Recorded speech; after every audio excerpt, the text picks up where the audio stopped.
sobre a água da vida também. A água traz vida. A gente hoje está entrando num período de chuva. A gente começa a ver as plantas se renovarem, a sua beleza. Começa a ver vida onde estava uma terra seca e árida. E é essa vida que a gente vê antes. Parece que está vivo. Tem nome de que vive, mas está morto. Eles estavam no lugar, eles andavam, eles faziam. Parecia que estava vivo, mas estava morto. Agora entra as chuvas, trazendo vida, trazendo esperança, trazendo vigor, beleza, trazendo uma nova vida. Do verso 1 ao 3 a gente vê que antes a gente estava na mesma situação, na mesma terra seca e árida. O pensar nosso era maligno, o falar, o agir, tudo era do maligno. Tudo era sujeito à condenação. A gente percebe que quando a gente está morto, são os outros que carregam. Ele vai daqui para lá, mas está morto. Não faz movimento algum. Uma coisa que eu li em um livro esses dias, uma frase que me chocou um pouco. Diz assim: um cadáver não é capaz de ouvir as conversas que se passam no velório. Será que a gente vai perder mais tempo para chegar no final, quando não tem mais jeito, a gente começar a clamar ao Senhor, pedir vida, pedir restauração? Depois não vai haver mais tempo. Não vai haver mais tempo de clamar ao Senhor para que Ele possa nos ajudar, nos transformar. A gente tem que falar enquanto há vida, enquanto há esperança. A gente estava vivendo uma vida igual, manifestando más obras, obras da carne, pensamentos. A gente ainda batalha contra isso, mas isso não domina a gente mais. Quando estamos mortos, nós somos dominados, a gente não tem como fazer nada. Mas agora, apesar que vem a morte querer vir sobre a gente tem poder em Cristo Jesus para poder falar não. Para poder falar, eu não vou, eu não posso. É difícil, mas hoje a gente tem poder para fazer isso. Porque foi Cristo que nos deu esse poder. O verso 1 ao 3 fala sobre isso, uma antiga vida, um antigo modo de agir, uma antiga forma de fazer as coisas. Mas o que eu quero focar aqui não é isso. A gente cantou aqui vários hinos belíssimos sobre a obra de Cristo, o que Ele fez por nós, quem Ele é, o que Ele já fez, o que Ele fará. Acompanhe comigo no verso 4. Vou pedir aos irmãos que leiam na versão que vocês têm aí, se puder colocar na tela, fazendo um favor, que os irmãos acompanhem. O verso 4 e o 5. Os irmãos podem ler?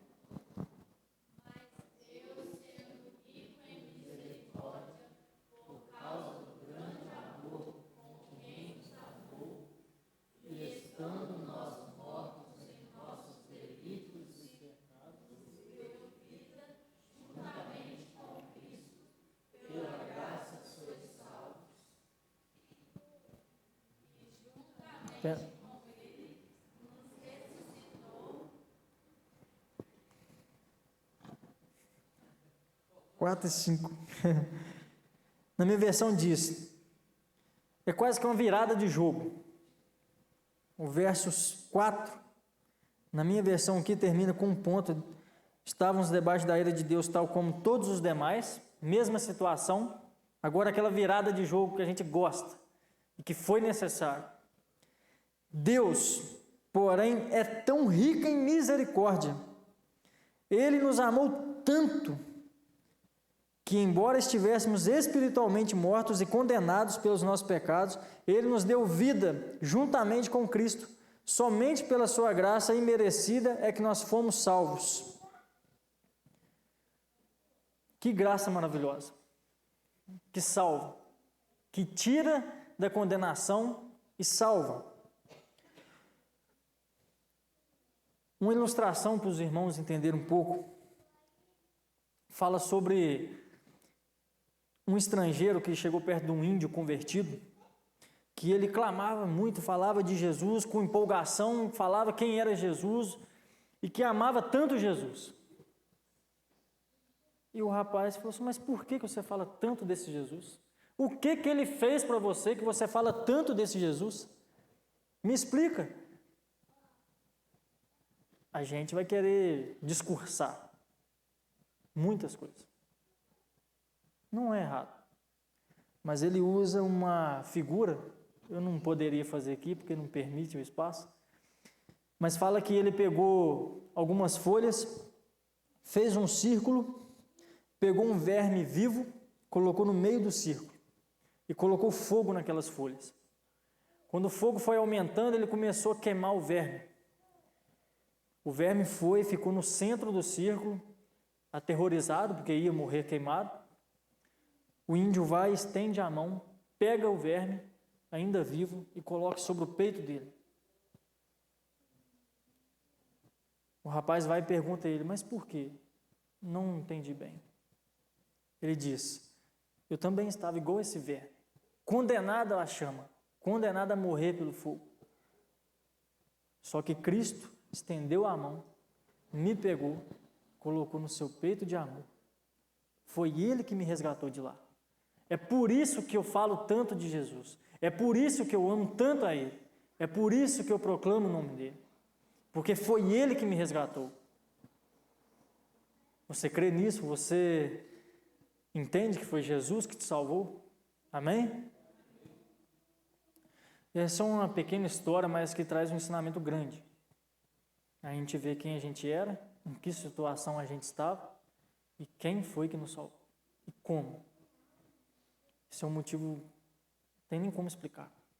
É difícil demais a gente explicar isso. Do verso 4 ao verso 6, foram o que os irmãos leram, Ele nos amou graciosamente. Foi um amor que foi de graça, mas quem pagou o preço foi Cristo. Jesus, por ter morrido, Ele nos purificou, tirou o nosso pecado. Antigamente, não é mais. Tínhamos esse status, não temos mais. Porque foi Ele que nos resgatou, Ele que nos deu vida. A gente é motivo, eu não sei como explicar. Tem momento que Deus fala comigo que dá vontade de chorar, aí você não consegue chorar, dá um nó na garganta, você só pede para Ele, acalma meu coração. A gente fica muito ansioso com tantas coisas, e o maior desafio que a gente tinha, Ele resolveu. Ele tirou lá de letra, como dizem no ditado. Foi Ele que cumpriu. O maior desafio que a gente não ia conseguir resolver de forma alguma, Ele fez. Ele, no verso 6, fala que nós fomos exaltados com Cristo nas regiões celestes. Agora a gente tem dupla cidadania, cidadãos da terra, mas cidadãos do céu. A gente está aqui, vai viver aqui, mas a gente já está com o endereço marcado para a glória. Foi lá que Ele colocou a gente. No verso 7 ao verso 9, diz assim, e agora, depois de tudo isso, depois dessa obra maravilhosa, Deus pode nos mostrar nas eras vindouras a incomparável riqueza de sua graça. Os irmãos, eu fiquei lendo essa frase, a incomparável. Às vezes a gente tenta medir de tudo quanto é forma o que Deus fez. Como? A própria palavra do Senhor fala que é incomparável. Não tem como medir. Que medida é essa? Não sei. Mas é incomparável. É grandiosa. Incomparável riqueza. A gente tem a questão de riqueza, é abundância. Ter muito. Grande quantidade. Incomparável riqueza. É uma coisa abundante que não se compara. A sua graça. Imerecida. A gente não fez nada para poder ter. Uma coisa que não pode deixar a gente também ensoberbecer. A gente ter aquele orgulho, eu fiz. Não, você não fez nada para isso. Foi Ele que fez. Então a glória é para Ele. O louvor é para Ele. Que é revelada em tudo quanto Ele fez por nós por intermédio de Jesus. Foi por intermédio de Cristo. Não por intermédio de mim, da igreja, do Estado. Não. Tudo por intermédio de Jesus Cristo. Pois é pela graça que vocês são salvos, mediante a fé em Cristo. Isso não vem de vocês mesmos. É uma dádiva de Deus, é um presente de Deus. Que presente, hein? Que presente. Quem gosta de ganhar presente aqui? Olha que presente que vocês ganharam. Pensa num negócio exponencial. Uma coisa que não se compara. E foi um presente. A salvação não é uma recompensa pelo bem que fizemos, portanto, nenhum de nós tem mérito nisso. Orgulho, acabou. Não tem mais. Então a gente estava numa antiga vida, recebemos uma nova vida. E agora? O que Ele quer que a gente faça? Verso 10, se vocês quiserem acompanhar na sua versão mesmo, diz assim: foi o próprio Deus, amém, quem fez de nós o que somos. Você lembra lá em Gênesis? Vamos fazer o homem a nossa imagem e semelhança. Foi Ele que nos criou, na forma dele, e nos deu uma vida nova da parte de Cristo, para que realizássemos as boas obras que Ele planejou há muito tempo atrás. Um parâmetro um pouquinho para a gente pensar no que essas boas obras. Em Filipenses 4, do 8 ao 9, fala lá sobre a questão em tudo o que pensar. Que seja bom, agradável, louvável, nobre, as coisas excelentes. As nossas obras têm que ser pautadas nisso. Os pensamentos e as obras. Agora, essa vida que nós temos, essa nova vida, e com vida em abundância. A água da vida derramou. Agora as coisas vão fluir. Agora as coisas vão ter que animar. E a gente volta no primeiro estágio. Posição, o caminho e a imitação. Primeira posição. Éramos destinados ao inferno, gente. Vocês não jantaram, não? Primeira posição, condenados. Nova posição, filhos, salvos. Tem coisa melhor? Aonde? Em Cristo. Foi Ele que pagou o preço. Foi Ele que cumpriu todo o propósito. Deus resolveu lá em Colossenses, fala que toda a plenitude residisse em Jesus.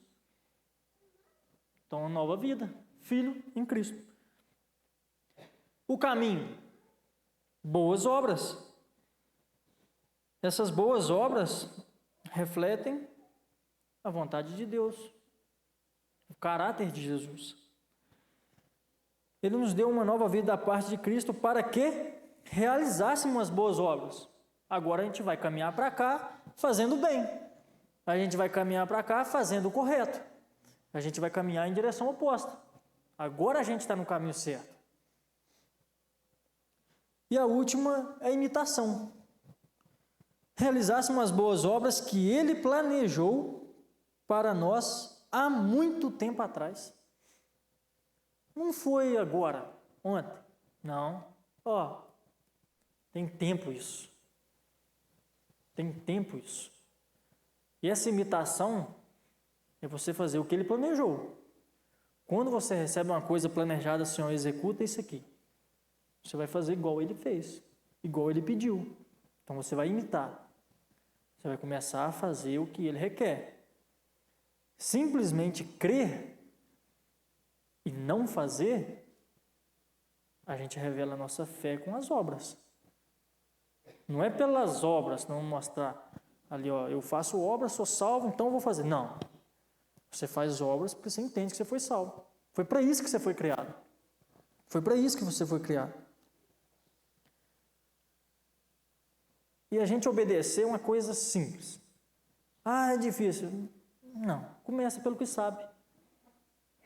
O que a gente sabe? Dar graças. O que a gente sabe? Dar um abraço no irmão? Isso é bom. E por que não fazer isso agora? Vamos fazer? Um abraço, agradecer a Deus aí. Levanta, gente. Rapaz, cadê a alegria? Jesus salvou e nós estamos agarrados aí.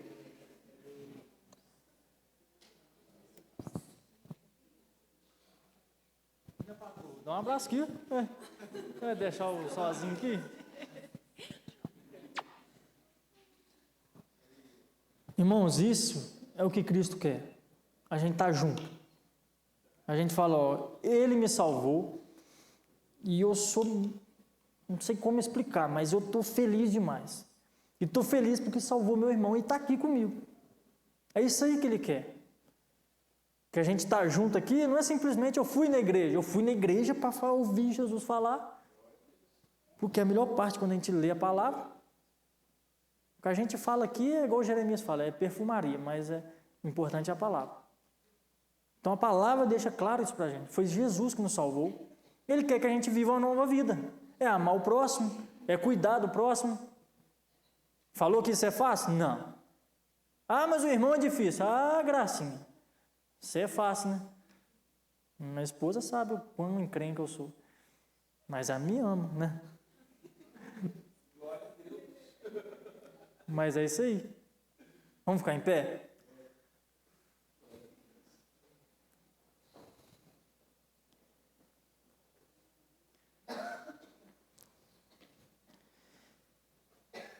Deus, nós agradecemos ao Senhor, porque foi o Senhor que nos resgatou. Foi o Senhor que pagou o preço naquela cruz para nos salvar, nos purificar, nos deu vida, uma nova vida. E nós alegramos com os irmãos aqui, porque o Senhor tem mostrado isso dia a dia para nós, Pai. Perdoa nossas falhas, nos dê sabedoria para viver uma vida que louve e agrade ao Senhor. Nos ensine, abra nossa cabeça para entender o que o Senhor requer de nós.